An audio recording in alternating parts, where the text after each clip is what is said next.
Olá, você que nos acompanha na Rádio Antena Zero, toda segunda-feira, às 4 horas aqui, e também no nosso canal Nota de Rodapé. Hoje a gente vai vir para mais um bate-papo, conhecer mais uma pesquisadora muito interessante, com uma contribuição significativa aí para quem estuda a história da América. Eu tenho o prazer de conversar com a professora Kátia Gerabi Baggio. Professora Kátia, muito obrigado por estar me dando essa honra aqui de conversar e de conhecer um pouco mais, viu? Eu que agradeço, Jonathan, e a todos os ouvintes e todos que acompanharem a entrevista. A gente estava conversando antes de começar a gravar. Você tem um nome árabe e um nome italiano, né? O Gerabi e o Baggio. Como é que são as origens da sua família? Você tem parentes próximos ligados a esses países? Então, eu sou paulistana, Uhum. mas fiz minha formação toda na Universidade de São Paulo, mas moro em Belo Horizonte desde 94, julho de 94, que eu moro aqui, e então já tem aí mais de 26 anos que eu estou em Belo Horizonte, então hoje eu me considero, acho que mais meio paulistana, meio belo-horizontina, mas muito mineira já, né? Uma paulistana aminerada. Então, para quem não Mas, sabe, você é professora de História da América na Universidade Federal de Minas, né? isso, desde 94. Bem, eu sou neta de imigrantes sírios e também imigrantes de origem italiana e espanhola. Então, tem essa, bem paulistana mesmo, né? Neta de imigrantes. Tá certo, Mas professora. meus pais são brasileiros. Você teve uma criação, então, em São Paulo, né? Na sua infância e adolescência. Sempre São Paulo, até, algumas viagens a trabalho, de pesquisa, Uhum. e até eu vir para Belo Horizonte, aí eu estou aqui desde 94 direto, né, dando aulas na UFMG. E vamos falar então um pouquinho desse período aí em São Paulo. Você tem toda a sua formação na USP. Mas antes da USP, você foi uma estudante de ensino médio, de ensino fundamental. O que te fez querer se tornar historiadora, ir para esse caminho? Quais foram as influências nesse percurso aí? Então, eu decidi mesmo cursar História no ensino médio. E eu nem fiz cursinho, eu terminei o terceiro ano, na época a gente chamava de colegial, segundo grau, né? Depois dessa segundo grau, mas a gente ainda usava muito a expressão colegial. E eu tive uma professora desde muito nova gostava de história, sempre li bastante.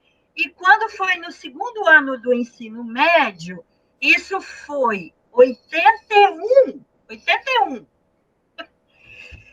Isso ainda era período final da ditadura militar, né, já aquele período da abertura, mas a gente ainda tinha no colégio aquelas disciplinas de OSPB e Educação Moral e Cívica. Mas eu tive uma professora que, infelizmente, já falecida, que Clarice Murakami Kelbert, que ela era formada em Ciências Sociais na USP, e nessas disciplinas, ela acabava dando um estudo de problemas brasileiros, muita conjuntura, muito debate sobre a atualidade, sobre o período das ditaduras, tanto no Brasil como na América Latina. Aí eu comecei a me interessar cada vez mais pela América Latina. Foi no segundo ano que eu decidi fazer história. Eu tinha algumas dúvidas, mas sempre na área de humanidades. Mas aí o interesse por história prevaleceu, e logo que eu entrei na graduação, em 83, que foi então, eu terminei o ensino médio em 82, 83 comecei o curso de História na USP. A aula magna de abertura do semestre coincidiu de ser naquele semestre exatamente da professora Maria Lígia Coelho Prado. E aí eu já fiquei, né, encantada, interessada, e E já no segundo ano do curso, eu adiantei as disciplinas de América Independente 1 e 2. Eu fiz no segundo ano, na época era no terceiro ano, e eu fiz no segundo ano da graduação. E aí já me interessei por América, e ainda na graduação, no final do terceiro ano, início do quarto, eu e uma colega, Maria Angélica Rezende, apresentamos para a Maria Lígia uma proposta, quer dizer, ela propôs a um grupo de alunos, e, na verdade, a Maria Lígia criou, nessa época, a ELA, Associação de Estudos Latino-Americanos. Na época, não tinha essa formalização que existe hoje no CNPq, era algo assim muito que se estabelecia entre as pessoas. Vamos fazer uma associação. E eu estava ainda no primeiro ano do curso de História, e um colega do quarto ano, que é professor de História das Américas na Unesp, professor José Luiz Beiredi, me chamou para participar das reuniões da ELA. Então, desde o primeiro semestre, eu conheci o José Luiz, e ele me chamou para as reuniões, aí eu comecei a participar das reuniões da ELA. Quando foi, então, no último ano, eu e essa colega escrevemos um livro paradidático sobre a rebelião de Tupac Amaru, que foi publicado em 87, no ano seguinte à minha graduação. Ele começou assim. E interessante, você no colégio você já tinha interesse por história da América. E aparentemente isso foi um amor que não se abalou na graduação, né? Porque a gente geralmente entra na graduação com alguns gostos na história e isso é completamente mudado. Você já foi bem focada, né?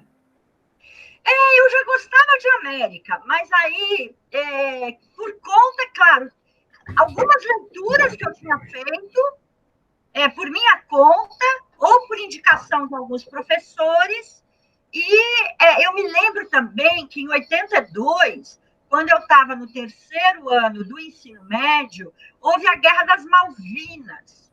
E eu acompanhei tudo aquilo. Eu tinha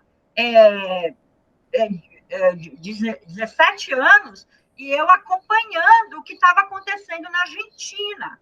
E aí acompanhei a derrocada da ditadura argentina. E eu muito nova, com 16, entre 15 e 17 anos, eu comecei a ler sobre a América Latina. E esse interesse é até hoje. É até hoje.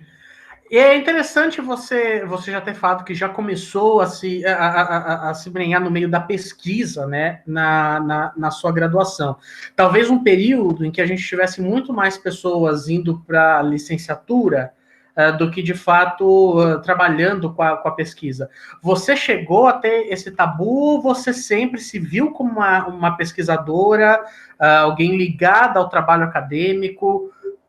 Como é que foi esse caminho, assim, de pensar, pô, vou fazer um mestrado sobre isso? Então, na época, né, não a USP, eu sinceramente nem tenho certeza absoluta se continua assim, mas todo mundo fazia o bacharelado e a licenciatura, a pessoa podia fazer ou não. E eu, desde o início, tinha claro que eu queria fazer os dois.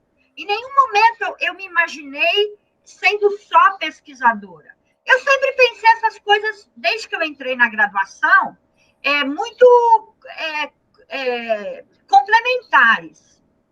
Mas tudo aconteceu porque eu entrei na ELA, né, que a Maria Lígia Prado criou, né, com a participação de um grupo de estudantes que se interessavam por história latino-americana, e aí começaram a surgir aquelas ideias de fazer alguma pesquisa.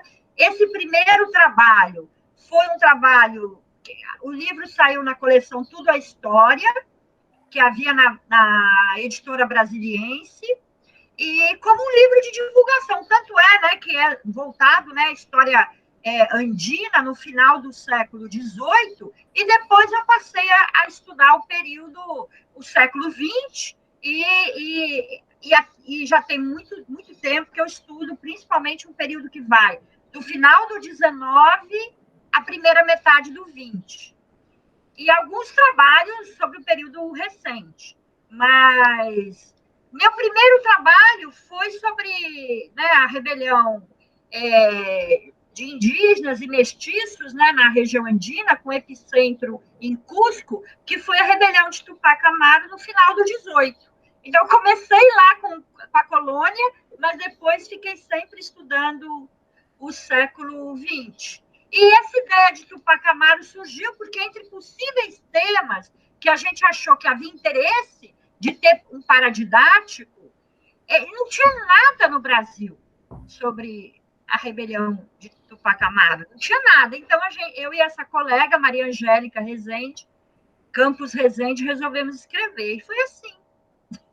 E é interessante, porque pensando, né, nessa perspectiva que você está falando, você teve uma mudança razoavelmente radical, né? Você estudou essa revolta de Tupac Amaru, né, que aconteceu em 1780, no final do século XVIII, mas quando você vai para o mestrado, você vai estudar o Partido Nacionalista, a questão, que é um livro, inclusive, a questão nacional em Porto Rico, o Partido Nacionalista, de 1922 a 1954. E como é que foi encontrar essa pesquisa para falar, pô, vou fazer isso no mestrado, vou deixar o século XVIII para trás e vou olhar o que está acontecendo agora no século XX. Ainda mais, eu acho que num período em que as pesquisas eram mais conservadoras nesse sentido, né? Então, como é que foi isso? Como é que foi encontrar esse tema, entrar no mestrado de cabeça nisso? Então, eu, na verdade, fiz essa pesquisa, né? Quer dizer, foi uma série de leituras que nós fizemos, mas, afinal de contas, era um livro paradidático. Então, foram leituras de bibliografia e documentação publicada, né? Em livros publicados no Peru, mas era documentação publicada, porque nós não fomos ao Peru fazer essa pesquisa. Na verdade, minha colega Maria Angélica até foi ao Peru, mas foi uma viagem muito curta e ela trouxe os livros para nós, né? A bibliografia e os livros que tinham coleções grandes de documentação. Mas aí eu tinha esse interesse em trabalhar com o século XX. E, claro, tinha interesse também pela questão do papel dos Estados Unidos no continente, isso já era um interesse desde a graduação, desde antes, na verdade, desde o ensino médio, por conta, né, das interferências dos Estados Unidos, nos golpes civil-militares, tudo que aconteceu, né, no continente nos anos 60, 70, 80, o período da Guerra Fria, e eu também tinha esse interesse. E eu me lembro que eu assisti uma conferência do professor Otávio Ianni, importante, né, importantíssimo sociólogo brasileiro, já falecido, e, na época, ele fez uma conferência em que ele estava falando da América Latina e ele fez algumas considerações específicas sobre Porto Rico, que eu nunca mais esqueci disso, que ele falou, é uma nação sem Estado. E aí eu comecei a ler sobre Porto Rico. E aí, dessas leituras, surgiu um projeto de mestrado que eu submeti e comecei a pesquisar. Na época, Jonathan, não tinha praticamente nada sobre Porto Rico no Brasil. Eu lembro que eu fui na biblioteca do SEBRAP claro, as bibliotecas da própria USP, mas também na biblioteca do SEBRAP, porque tinham muitas revistas e eu fui buscando artigos de periódicos impressos, né? Não havia internet.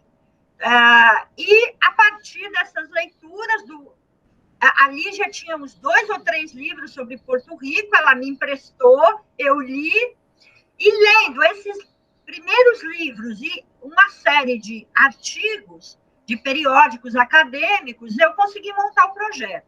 E depois, com o apoio da CAPES, na época, América Latina, História das Américas, era considerada uma área, pelo CNPq, pela CAPES, com deficiência de pesquisadores, o que era muito a realidade. Então, e a CAPES tinha uma possibilidade de pedir bolsa sanduíche para mestrandos, nessas áreas consideradas, vamos dizer assim, carentes, né, de pesquisadores. E aí eu consegui eu fiz um pedido de bolsa de 2 meses para ficar pesquisando em Porto Rico, mas com recursos próprios eu estendi mais um mês que eu fiquei nos Estados Unidos e pesquisei no Centro de Estudos Porto-Riquenhos do Hunter College, em Nova York, porque tinha uma parte da documentação que eu descobri em San Juan e Rio Piedras. Rio Piedras é na Grande San Juan, é onde fica a Universidade de Porto Rico. E aí eu descobri lá que tinha uma parte da documentação que não tinha, que estava incompleta em San Juan, e aí eu só ia conseguir no Centro de Estudos Porto-Riquenhos do Hunter College. Aí eu fui para lá e fiquei um mês lá pesquisando. Também fiquei alguns dias em Washington, mas aí foi um período muito curto, né, que eu fui no Arquivo Nacional, e que também aí não deu para conseguir muito material pelo tempo muito curto. Mas o material que eu consegui em Nova York foi importante. E foi minha primeira experiência internacional. Eu nunca tinha saído do Brasil. E aí, eu tinha 24 anos, mas eu não tinha tido a oportunidade de ir para o exterior. Naqueles tempos, ir para o exterior era mais difícil, não havia internet, era mais difícil tudo, organizar uma viagem para o exterior, tudo era mais complicado. E eu, então, fiz essa viagem, que foi muito importante para mim, e sem ela, eu não teria escrito o trabalho. Foi em 89 que eu fiz a viagem, no segundo semestre de 89, que eu fiz essa viagem para coletar documentação e bibliografia também. E no contato com os historiadores e historiadoras norte-americanos, você se repensou um pouco, assim, enquanto historiadora brasileira, no sentido de como nós éramos vistos como produtores de conhecimento histórico, como pesquisadores, como é que foi essa relação que você teve lá? Ainda mais pesquisando um tema que, de certa forma, não era um tema norte-americano, apesar de Porto Rico fazer parte, mas você estava estudando a história da América Latina, né? Então, aqui eu preciso dizer algo assim, que está até no meu livro sobre a questão nacional em Porto Rico, que eu considero, obviamente que quando falo eu considero, não sou apenas eu, que Porto Rico, primeiro que eu considero que Porto Rico é uma colônia dos Estados Unidos, que é uma relação de tipo colonial. E segundo, e eu considero que é assim até hoje, até porque do período que eu estudei até agora, não houve modificações em relação a esse status político, que é de Estado livre associado, mas, na verdade, não tem soberania nacional, né? É uma relação de tipo colonial. Mas, em Porto Rico, eu me sentia na América Latina. E o que aconteceu, até porque a comunicação com historiadores porto-riquenhos, cientistas sociais, era toda em espanhol. E quando eu fui para Nova York, no Centro de Estudos Porto-Riquenhos, só havia porto-riquenhos. Eram porto-riquenhos ou filhos de porto-riquenhos que pesquisavam no centro. Então, eu só convivi com porto-riquenhos, alguns dominicanos. Eu não convivi foi um mês apenas, eu não convivi com historiadores norte-americanos, essa que foi a realidade, não naquele período. Então, o meu convívio foi com porto-riquenhos, caribenhos, e a maioria defendia, pelo menos uma parte significativa desses pesquisadores porto-riquenhos que defendiam a independência. Então, foi uma relação muito particular que eu tive nos Estados Unidos, né? Eu convivi com os grupos de latino-americanos, né, dentro dos Estados Unidos. E, bom, você fez uma transição muito interessante do mestrado para o doutorado, em que você saiu de uma pesquisa de Porto Rico, que, aliás, mais uma vez, vão atrás do livro A Questão Nacional em Porto Rico, é vendido aí nas melhores casas do ramo, Mas daí, já no doutorado, você fez uma transição para entender um pouco mais uma visão de América Latina, usando aí os intelectuais brasileiros, né, como fonte, como ou pelo menos como um olhar de partida. Isso é muito interessante porque você sai de um recorte um pouco mais específico para entrar numa área que enfim, existe uma produção muito grande a respeito, que é um pan-americanismo. Como é que foi essa transição, passar de um tipo de pesquisa para o outro? Como isso te mudou como historiadora?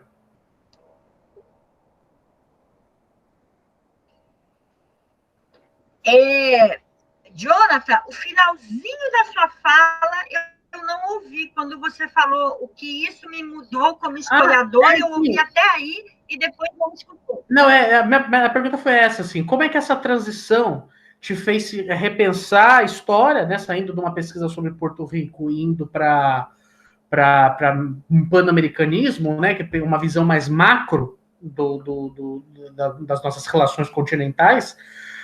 Como é que isso te mudou a perspectiva? Assim, quais foram os conceitos que você teve de abrir mão? Como é que isso te moldou no doutorado como historiadora? Então, aconteceu que quando eu terminei o mestrado, que eu defendi em 92, e também queria dizer que o livro, que foi publicado pela editora Ana Blume, com apoio da FAPESP, ele está esgotado. Mas é possível encontrá-lo na estante virtual, em sebos, né, que estão na estante virtual, e algumas bibliotecas também. Até uma possibilidade, não sei, talvez uma segunda edição, mas, enfim, o fato é que a primeira edição está esgotada. Já fica o nosso apelo aí, editoras. Vamos fazer a segunda edição do livro, por favor. Tem mais público que está precisando ler essa obra.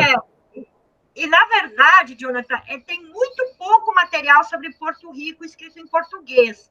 Há alguns estudos na área de letras, né? Mas na área de história, praticamente nada em português, né? Mas, enfim, sobre o doutorado, o que aconteceu? Também a gente tem que voltar no tempo. Em 92, quando eu defendi o mestrado, era um período que ainda havia concursos para mestres. E na área de História das Américas, que ainda naquela época não havia muitos pesquisadores na área, muitos concursos, inclusive em ótimas universidades, abriam para mestres.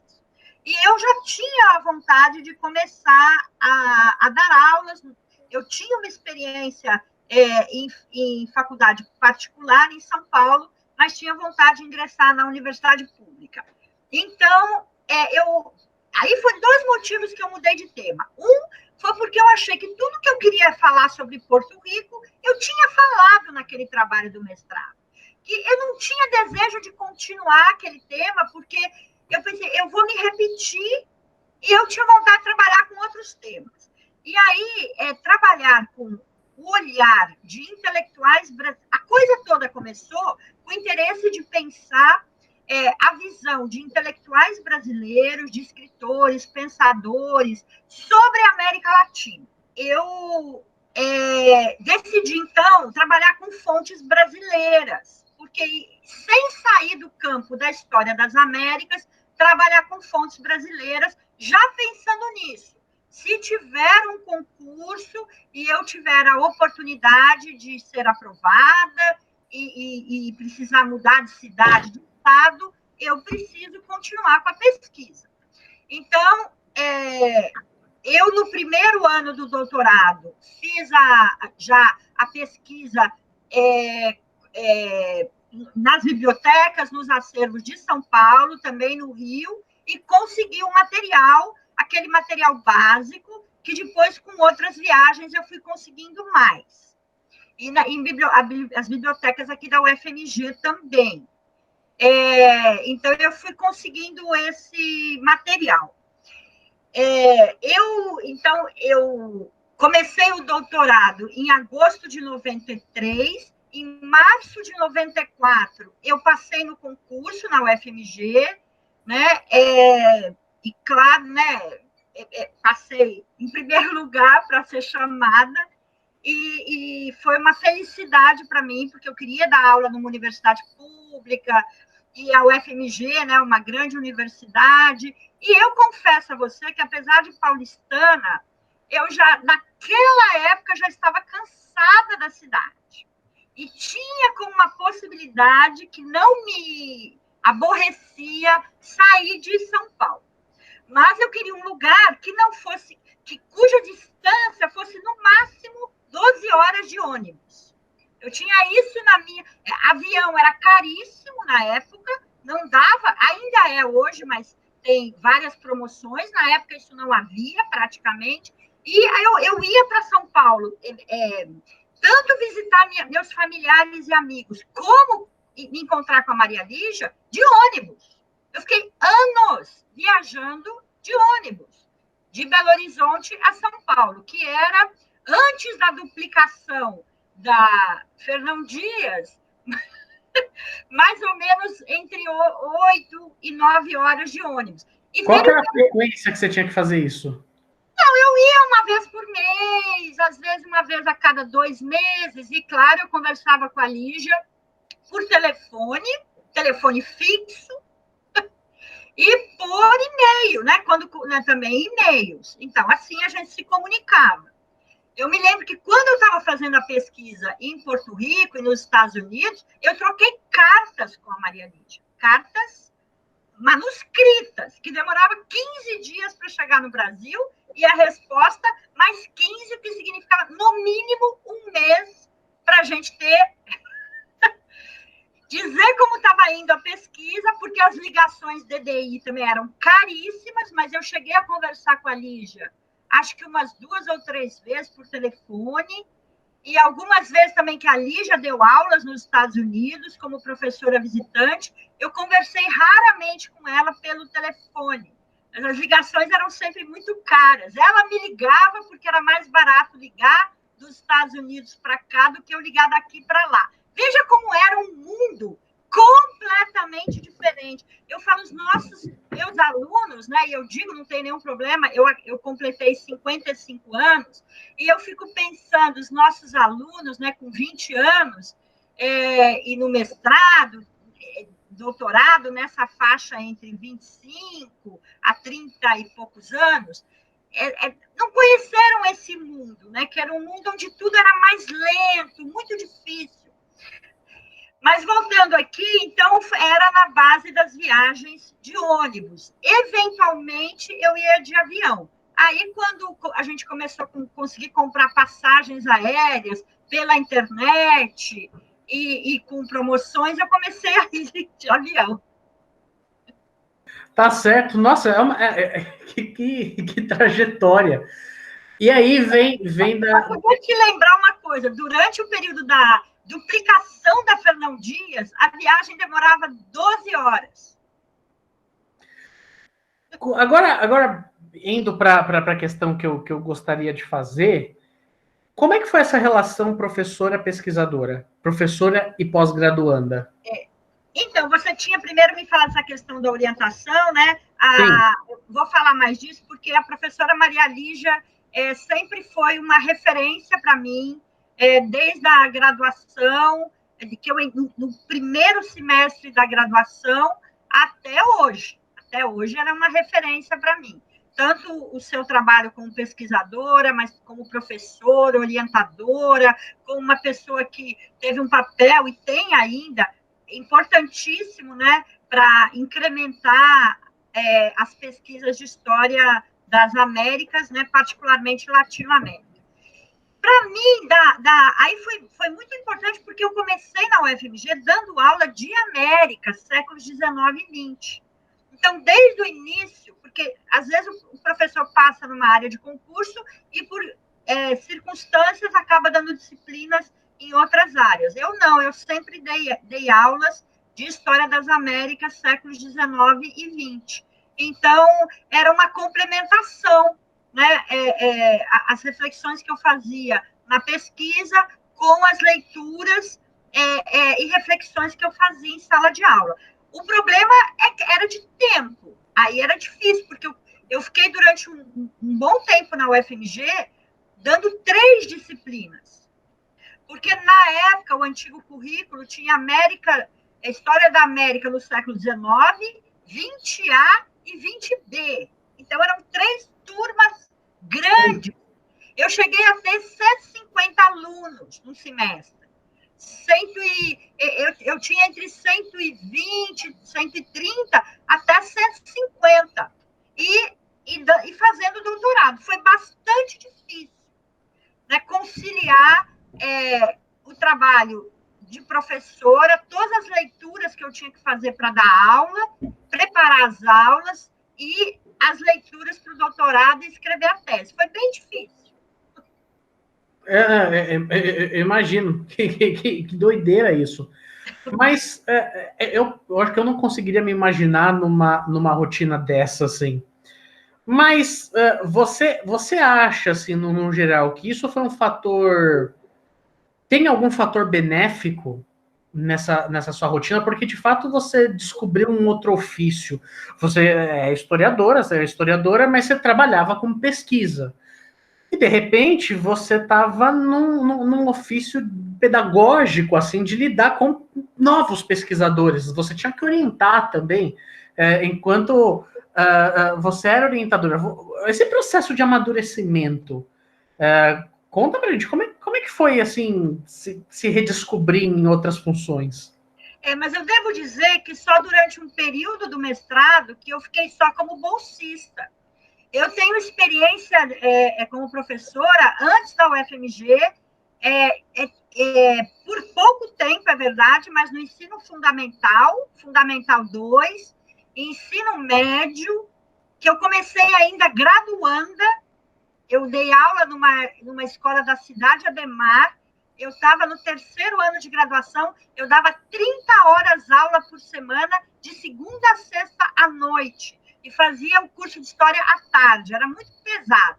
Mas eu tive esse ano, e antes disso, eu vou contar porque foi muito importante na minha vida, e quando eu estava no 1º e 2º ano entre o 2º e o 3º ano do ensino médio, com mais 2 colegas de colégio, a gente trabalhou 1 ano e meio numa favela em São Paulo, da Vila Joaniza, dando alfabetização de adultos pelo método Paulo Freire.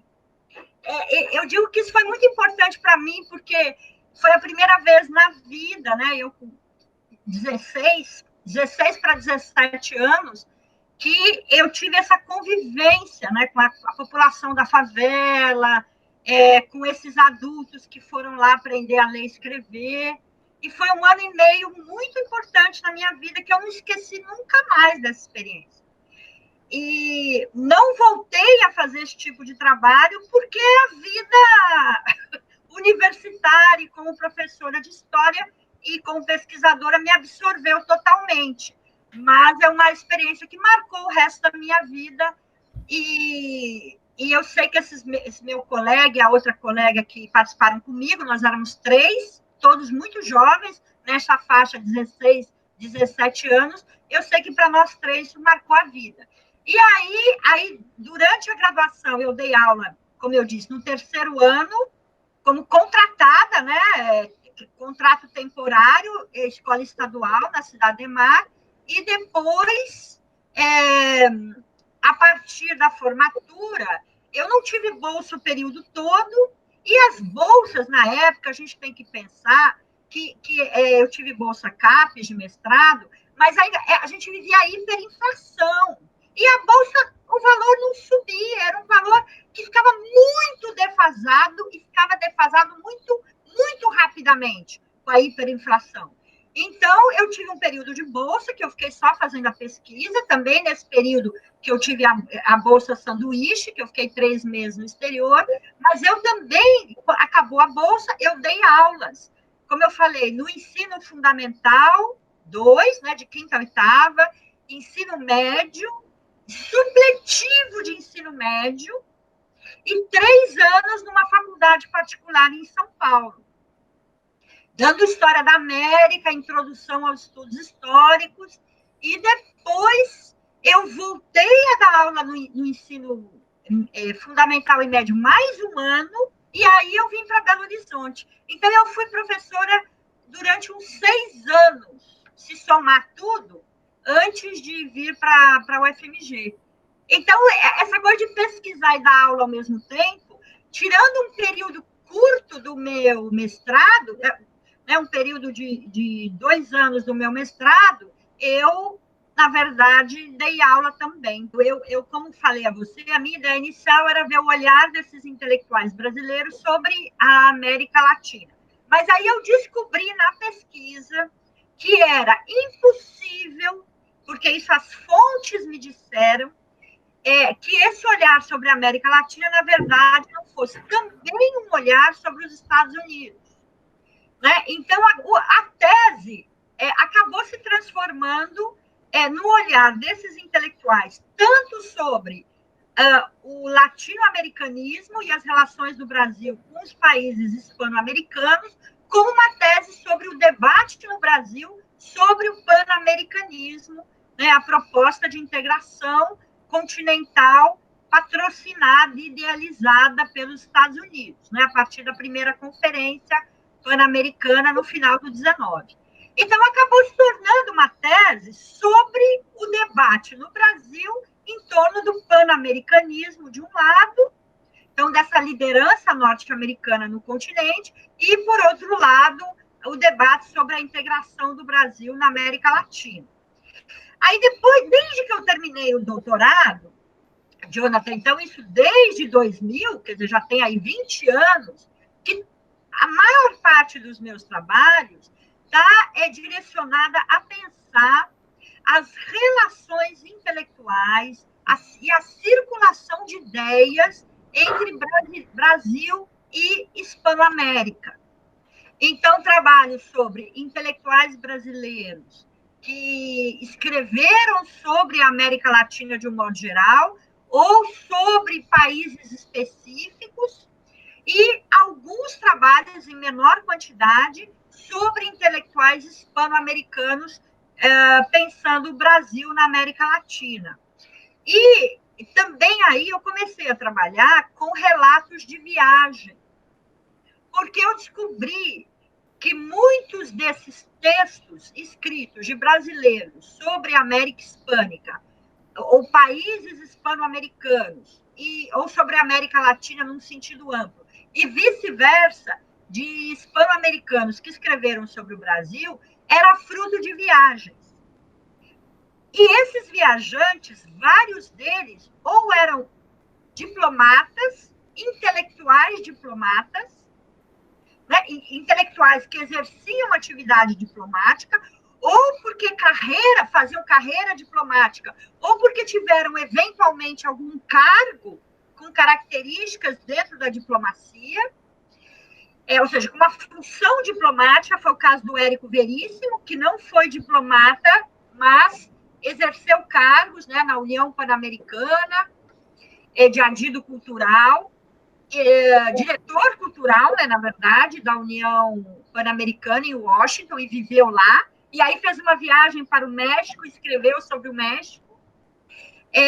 Como outros, na primeira metade do 20, Oliveira Lima, que tinha sido diplomata, na época foi para a Argentina, já não era mais, já tinha se aposentado da carreira diplomática, mas tinha toda essa trajetória diplomática e de intelectual, historiador, e foi no final dos anos 10 para a Argentina e escreveu um livro sobre essa viagem. Ele ficou 7 meses na Argentina e escreveu um livro sobre o qual eu também escrevi um capítulo de uma coletânea. Então, aí eu comecei a ver, aí eu comecei a me interessar pela questão das narrativas de viagem. E os tipos de narrativa de viagem, né? E pensar algo que eu acho que nisso realmente foi algo que me estimulou muito a pensar.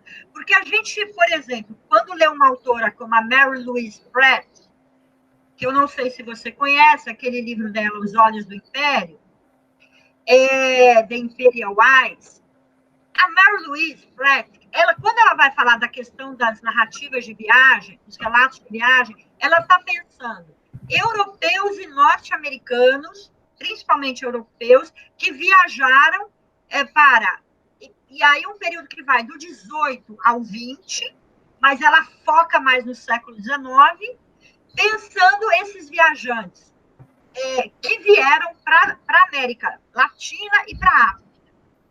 E aí tem aquele olhar, como ela fala no final do livro, do monarca de tudo que vejo. Aquele olhar de superioridade de quem sai de países desenvolvidos e vai olhar esses países considerados atrasados.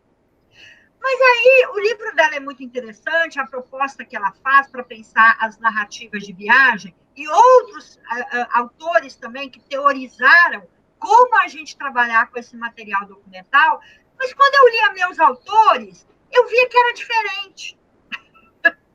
Não era esse olhar de superioridade. Oliveira Lima não escreveu sobre a Argentina no final dos anos 10 com um olhar de superioridade. Porque, na verdade, o que era Buenos Aires no final dos anos 10? Era uma capital muito mais cosmopolita e pujante do que as capitais brasileiras. Então, como alguém que sai do Brasil vai olhar para Buenos Aires com um olhar de superioridade? Então, e também Érico Veríssimo não escreveu sobre o México lá nos anos 50, com um olhar de superioridade. Porque eu comecei a escrever com textos escritos entre fins do 19, do início da República, até meados do 20. Né? E aí eu percebi que era algo diferente, que o olhar de latino-americanos sobre outros países da América Latina, de um modo geral, há exceções, era um olhar que mesclava uma busca de elementos em comum com diferenças. Porque quando o europeu vem para a América, e principalmente para a América Latina, o que sempre ressalta, ou para a África, são as diferenças. Mas quando um brasileiro vai para a Argentina, ou para o México, ou para o Chile, ou o argentino também viaja, ou vai para o Chile, ou para outros países, aparecem as diferenças. Isso também é algo importante nas narrativas, mas ao lado de sentimentos de identidade comum.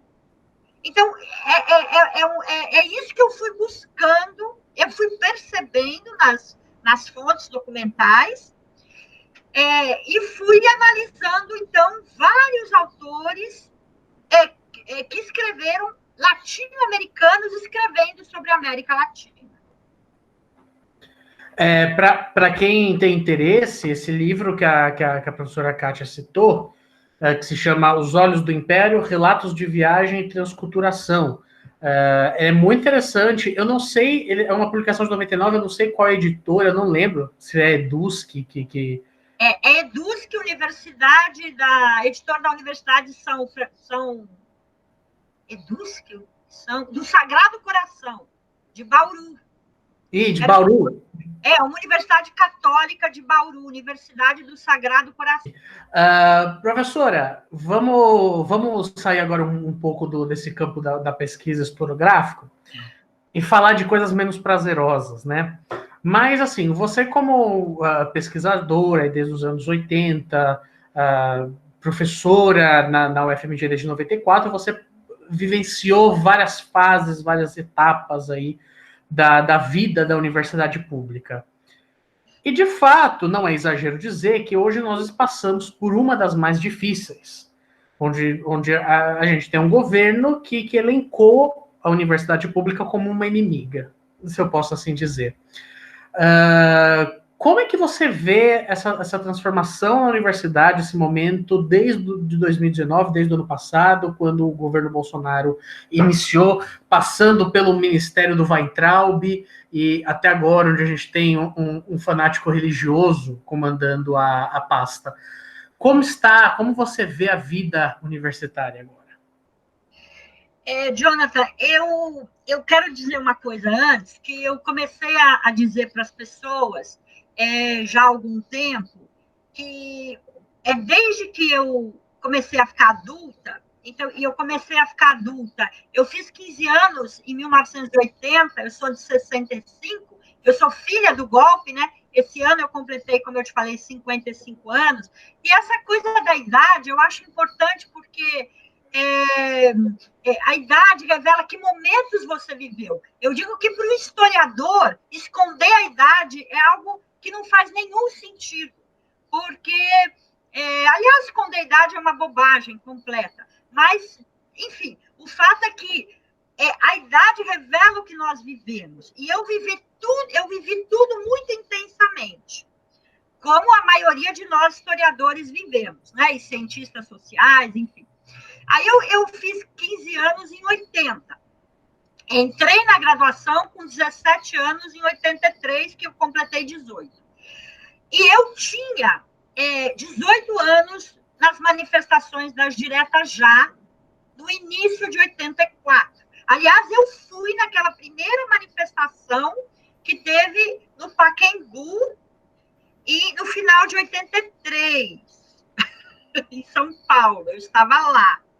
E, como eu falei, eu tinha 18 anos. E depois as manifestações do início, a primeira da Praça da Sé, eu não estava, porque eu estava no Nordeste, foi em janeiro, eu estava fazendo viagem de férias, tipo mochileira mesmo. E depois eu estava no Anhangabaú, naquela imensa manifestação pela Direta Já, inesquecível na minha vida também. E o que eu tenho dito para as pessoas? De que, desde que eu me entendo por gente, como uma pessoa adulta, estes últimos anos foram os mais difíceis. Por quê? Porque no final da ditadura militar, a gente tinha a expectativa de sair da ditadura. A Argentina, a ditadura acabou com a derrota na Guerra das Malvinas, né? Foi a derrota dos generais, dos militares, das Forças Armadas Argentinas. Aquela ditadura, ela desmoronou com a derrota na guerra. Eu acompanhei, como eu te falei, esse processo, muito nova. E a gente via as ditaduras na América Latina e no Brasil e se encaminhando para a reta final, com os processos de abertura. Então, a gente tinha uma expectativa de avanço.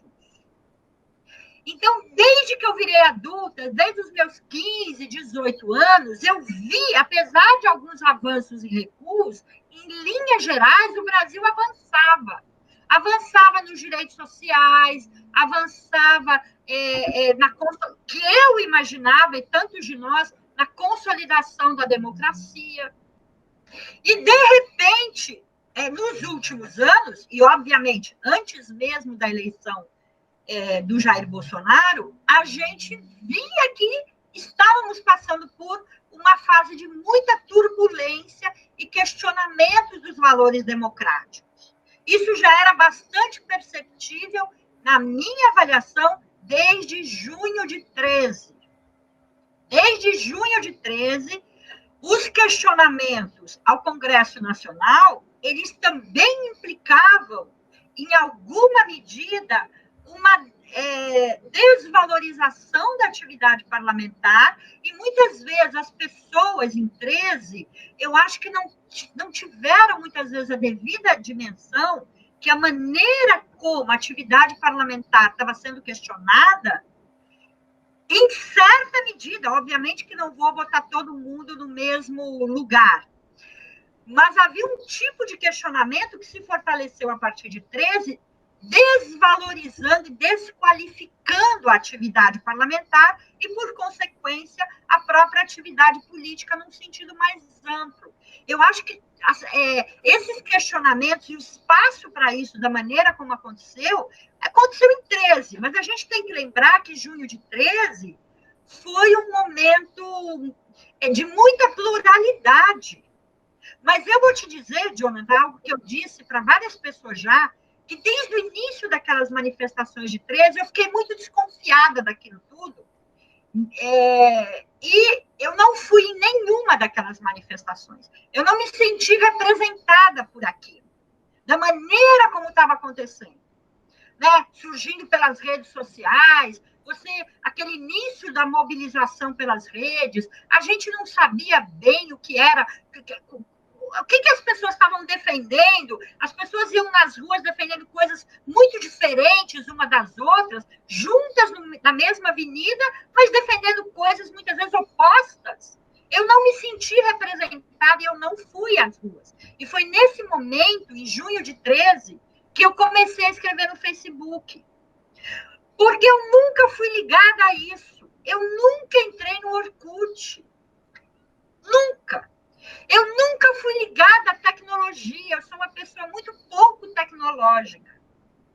Tudo meu foi tardio. Eu demorei para ter celular, eu demorei para sair um pouco da internet de escada para a internet banda larga, porque tudo para mim era muito novo. E eu demorei para entrar nas redes sociais. Eu vou chegar no Bolsonaro. Eu só comecei a escrever no Facebook em junho de 13, por quê? Porque quando começaram as manifestações, eu tinha, naquele semestre, uma turma de pós-graduação, de seminário de tese, que nós debatíamos os projetos de doutorado, e uma turma de graduação. E eu lembro que eu conversei um dia, tanto com a turma, um dia com a turma de graduação, outro com a turma da pós, e eu percebi que eu não estava conseguindo compreender exatamente o que estava acontecendo. E eu falei, bem, como que eu vou dialogar com esses estudantes? Porque eu não posso toda a aula voltar nesse assunto. Eu me lembro que eu fiquei cerca de meia hora, 40 minutos na graduação, o mesmo na pós, falando sobre aquelas manifestações que estavam acontecendo naquele mês. E aí, então, eu entrei no Face e comecei a escrever, porque eu também falei, como que eu vou saber o que os jovens de agora estão pensando sobre tudo isso? E eu falei, bem, então, como que eu vou fazer? Aí eu entrei no Facebook.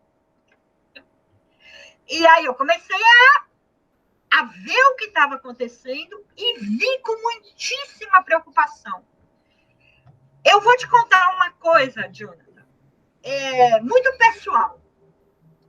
No dia daquela noite em que as juventudes e pessoas também de diferentes idades tomaram Brasília, e que também subiram ali no prédio do Congresso Nacional, eu estava assistindo aquilo, claro, não deixou de ser interessante tudo aquilo, as pessoas dizendo, nós temos voz e nós queremos falar, mas no momento em que atiraram um molotov no Itamaraty, eu fiquei...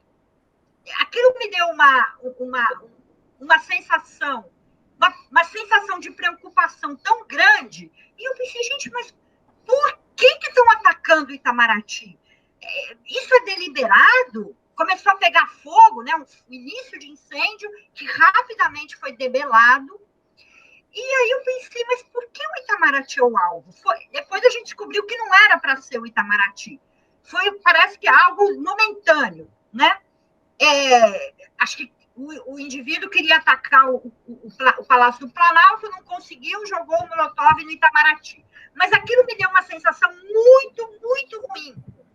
Porque eu falei, o Itamaraty representa, na história republicana brasileira, uma instituição de Estado. Não é uma instituição, quer dizer, não deveria ser, porque com Bolsonaro está sendo, infelizmente. Mas o Itamaraty, ao longo da história brasileira, e de certa maneira, até durante a ditadura militar, se manteve como uma instituição de Estado. Não é claro que na ditadura militar, você tem um regime ditatorial, o Itamaraty também vai responder aos interesses daquele regime ditatorial militar. Mas, se você pensar na história republicana brasileira, de um modo geral, o Brasil manteve essa política externa, que procurou dar um norte de independência e de defesa dos interesses brasileiros. Né? Eu não tenho como fazer aqui todas as etapas diferentes do Itamaraty, mas o fato é que aquilo me deu uma sensação muito ruim e um sentimento muito ruim. E naquele dia eu fui no Facebook e escrevi assim, que possivelmente, talvez, eu não me lembro exatamente as palavras, um golpe estivesse sendo armado no Brasil.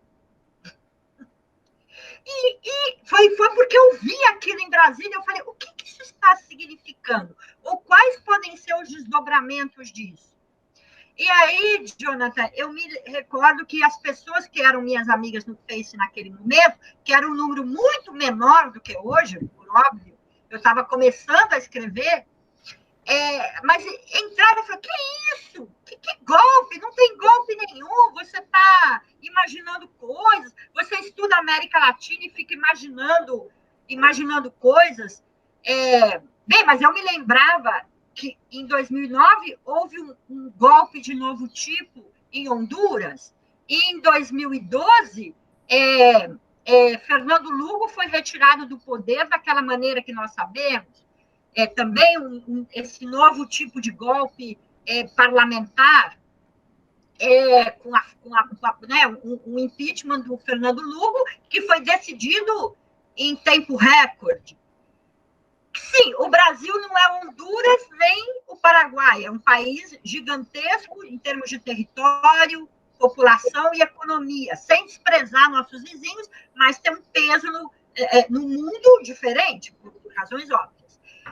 Eu falei, não, nós não temos a fragilidade econômica que tem um país pequeno como Honduras ou como o Paraguai. Somos um país de território gigantesco,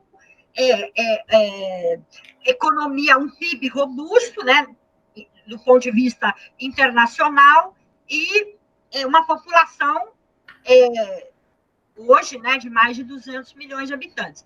O fato é que, apesar de saber disso, eu comecei a ver sinais em 13 de que a democracia estava começando a passar por um período de desestabilização. E isso, para mim, já ficou claro em junho de 13. E uma das coisas que me chamou muito a atenção foi o fato de que nas manifestações da Avenida Paulista tinha aquela questão do sem partido, né, partidos não. Uhum. Então, a desqualificação da política parlamentar, partidária, e quem viveu a ditadura militar, eu vivi como adolescente, criança, adolescente, mas eu me lembrava, e a gente estuda, né? A gente lê. Então, desqualificar a vida partidária e parlamentar, eu sabia que a probabilidade disso ter resultados ruins era muito grande. E foi assim. Agora, respondendo finalmente sobre o Bolsonaro. Eu acho que as pessoas, esse período de ascensão do Bolsonaro como possível candidato vencedor, as esquerdas, mas também a centro-esquerda, e mesmo esse centro-liberal, a direita liberal, não deram a devida, não conseguiram compreender as chances que o Bolsonaro tinha. Em 17, final de 17, início de 18, eu me lembro que nas redes sociais as pessoas falavam, não pode escrever o nome Bolsonaro, como se isso fosse impedir ele de ser vencedor nas eleições. Eu me lembro que isso começou a me irritar e chegou uma hora que eu escrevi assim no Facebook, nós temos que usar um nome, Jair Bolsonaro. Chega desse negócio de coiso, ele não, é um nome. Por que o nome? Porque as pessoas têm que saber quem esta pessoa é. E depois veio uma avaliação de que as pessoas que não sabiam direito quem era o Bolsonaro procuravam pelo nome Jair Bolsonaro na internet e só via avaliações positivas. Porque os críticos do Bolsonaro só escreviam o coiso, o ele não. Né? E era a direita que estava fazendo esse nome do Bolsonaro inflar. Sobre as universidades hoje, eu acho que as universidades, a ciência, a produção intelectual, a reflexão, as artes, a produção cultural de um modo geral, está sob ataque. É isso que nós estamos vivendo. Nós estamos sob ataque de uma extrema-direita que tem no seu entre as suas diretrizes, uma perspectiva anti-intelectualista e anti-científica. né? Tem um elemento irracionalista. O negativismo da ciência e da produção científica é essa questão que do negacionismo, e aí a universidade está sob ataque, porque as universidades são, por excelência, e no Brasil, principalmente as universidades públicas, né? Temos também universidades comunitárias, confessionais, que produzem pesquisa, e algumas poucas outras instituições privadas, mas a pesquisa no Brasil, nós sabemos que mais de 90% da pesquisa brasileira é produzida nas universidades públicas, federais e estaduais, né? As estaduais paulistas têm um papel fundamental, central, e muitas federais, né? A maioria das federais, e o que nós estamos vivendo é que nós temos um desgoverno, né? Porque este não é um governo, ele é um desgoverno, ele não veio para construir, ele veio para destruir. Então, destruir o que foi conquistado durante décadas, desde o final da ditadura. Então, é um governo não só de extrema-direita, como reacionário, não é conservador, como muitos dos colunistas e analistas das corporações de mídia falam. Não é conservador, é reacionário, é uma reação aos avanços sociais, científicos, da reflexão crítica, o pensamento crítico. Eles querem destruir tudo isso. A liberdade artística, a liberdade de opinião e expressão. Então, nós estamos sob ataque. Inclusive, ataques muito objetivos, como a restrição orçamentária drástica, né, que já vinha acontecendo antes da posse do Bolsonaro, mas que se intensificou de 19 para cá, ataques às instituições acadêmicas, científicas. O Weintraub é um personagem que, se alguém me contasse, antes da eleição do Bolsonaro, que um indivíduo como esse seria ministro da Educação, eu não acreditaria. Como? Esse indivíduo é ministro? Porque o indivíduo absolutamente desqualificado, 100% desqualificado para o cargo. Né? Aliás, um ex-ministro que boicotava a educação completamente. Né? Então, ele saiu da Unifesp, mas ele tem um ódio à universidade pública. E agora está, né, com um cargo nos Estados Unidos. Então, para a gente ver como que os lugares que essas pessoas estão ocupando, né? Então, eu acho que o que nos cabe hoje é o que as pessoas têm feito, que é a resistência da melhor maneira que nós pudermos, a mais aguerrida possível. Agora, eu estava falando que é um ataque objetivo, não só na narrativa, mas prático, em razão aos orçamentos, mas também ao fato de que têm sido nomeados reitores, dirigentes, tanto em universidades como em institutos federais, que não são os mais votados nas eleições internas, nas consultas internas. Isso está acontecendo em várias universidades e institutos federais, recentemente na Federal do Rio Grande do Sul, que é uma das maiores federais do Brasil. Então, isso é algo gravíssimo, a autonomia da universidade está sendo atacada, né? Quer dizer, pessoas que têm uma expressão de apoio interno baixíssima estão sendo nomeados pelo governo federal como dirigentes das instituições. O que nos resta é reagir. Agora, eu confesso que isso está sendo muito difícil, porque, por uma série de razões complexas, o Bolsonaro mantém um apoio em todas as pesquisas, pesquisas de diferentes institutos estão dando ao Bolsonaro entre 30% e 40%, mais ou menos, de ótimo e bom. Isso é um apoio extraordinariamente grande para tudo que tem acontecido no Brasil. Né? E, claro, o que tem acontecido também? Que desde que se iniciou a pandemia, em março, há mais de 6 meses, portanto, os opositores deste desgoverno, nós não podemos encher as ruas. As últimas grandes manifestações que tivemos contra o Bolsonaro, eu acho que as maiores que tivemos foram em maio de 2019, né, que foram contra a política de ataque à educação. Né? Depois tivemos mais algumas manifestações importantes no ano passado, e este ano, depois do carnaval, aí no mês seguinte veio a pandemia e tudo se desmobilizou. A UFMG paralisou as atividades presenciais, não todas, porque algumas atividades continuaram acontecendo, né? Como as pesquisas sobre a Covid e tal.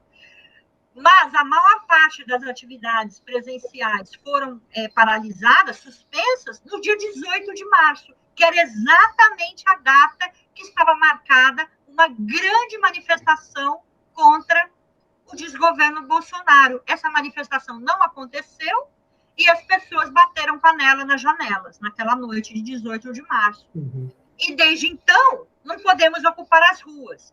Então, é um tipo de resistência que se dá pela internet e pelas instituições, mas isso não basta. Né?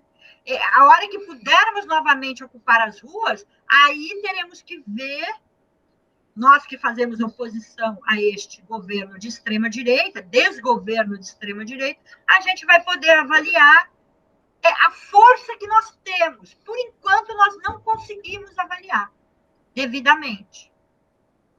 Tá certo, professora. Infelizmente, eu vou ter que encerrar esse papo. Por mim, eu passaria mais algum par de horas aqui conversando contigo e te ouvindo. Mas, bom, sigam a professora no Facebook. Ela falou que agora está um pouco menos ativa, mas tem sempre, você vai encontrar textos dela, publicações. É uma intelectual pública muito ativa. E fica o meu agradecimento. Muito obrigado, professora, por ter dado esse prazer de a gente passar essa horinha aqui conversando. Jonathan, eu só queria, então, terminar te agradecendo e falando algumas coisas muito breves, que não só a partir de junho de 13 eu comecei a escrever no Facebook, mas aí eu escrevi vários textos que foram publicados no portal Viu Mundo, do jornalista Luiz Carlos Azenha, e também, nos últimos tempos, no site A Terra é Redonda, né, que tem muitos artigos interessantes, né? E eu fico até honrada, porque eu estou em companhia no A Terra é Redonda de intelectuais, pesquisadores que eu admiro muitíssimo, e eu comecei a escrever também, eu vou falar muito breve isso, eu comecei a escrever alguns textos sobre o Brasil recente, sobre o Brasil atual. Né? E um desses textos foi um texto que teve uma circulação razoavelmente grande sobre a organização norte-americana Atlas Network. E sobre as vinculações dessa organização com organizações brasileiras, como o Instituto Millennium, o Instituto Von Mises, o Movimento Brasil Livre, né? E ver como que essas organizações, que eu denomino no texto ultraliberais, e aí eu estou pensando na economia, obviamente, nesse liberalismo econômico de Estado mínimo, e como você tem uma articulação muito forte com os Estados Unidos. E também escrevi um texto que saiu numa coletânea sobre história do tempo presente, publicada pela editora da Federal de Roraima. É um e-book que tem download gratuito lá no site da editora da Federal de Roraima, sobre o papel do judiciário na desestabilização da democracia brasileira. Eu comecei lá em 2005, né, quando eclodiu o caso do chamado mensalão, e vim até o ano passado. Então, eu também, né, comecei a escrever sobre esse período recente, não só no Facebook, mas alguns textos mais longos. Bom, que bom, espero que cada vez mais historiadores façam esse exercício também. Bom, a gente conversou aqui com a professora Kátia Jarabi Baggio, a gente agradece a sua audiência e você que nos assiste no YouTube, não se esqueça de se inscrever no canal e dar o like também no vídeo, para a gente continuar produzindo mais. Muito obrigado, até a próxima.